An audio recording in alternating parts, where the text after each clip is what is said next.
என்னோட பக்கத்தில் இருக்கிறவங்களுக்கு சடனாக ஹார்ட் அட்டாக் வந்துருச்சு, நான் என்ன ஃபர்ஸ்ட் எய்ட் பண்ணணும் டாக்டர்? ஒரு ரொம்ப முக்கியமான கேள்வி. ஸோ நிறைய பேர் கேட்குறாங்க, இப்போ என்னோட ஃப்ரெண்டுக்கு வந்து செஸ்ட் பெயின் இருக்குது, அது ஹார்ட் அட்டாக்காக இருக்கிறதுக்கு வாய்ப்பு இருக்குது, நான் என்ன பண்ணணும்? ஃபஸ்ட்டு வந்து உங்கள் ஃப்ரெண்டை நடக்கக்கூடாதுன்னு சொல்லணும்.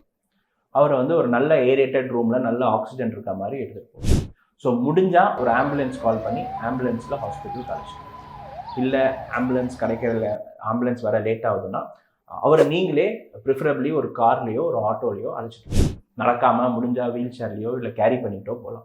ஸோ இந்த மாதிரி ஹார்ட் அட்டாக் இருக்கிற பேஷண்ட்ஸ் நடக்கும்போது அவங்களுக்கு ஹார்ட் பம்பிங் அதிகமாகும், இன்னும் டிமாண்ட் அதிகமாகும் போது டக்குன்னு கொலாப்ஸ் ஆகிறதுக்கு வாய்ப்பு. ஸோ அவங்க சுத்தமாகவே நடக்கக்கூடாது, பாத்ரூமுக்கோ யூரினுக்கோ கண்டிப்பாக போகக்கூடாது. நீங்களே அவங்கள முடிஞ்ச அளவுக்கு ஒரு வீல் சேர்லையோ இல்லை மினிமல் மூமெண்ட்டை வச்சு ஒரு கார்லேயோ ஆட்டோலையோ நீங்கள் கூட்டிகிட்டு போய் ஹாஸ்பிட்டலில் பார்க்குறது நல்லது. அந்த பேஷண்ட்ஸ் கண்டிப்பாக ட்ரைவ் பண்ணவே கூடாது.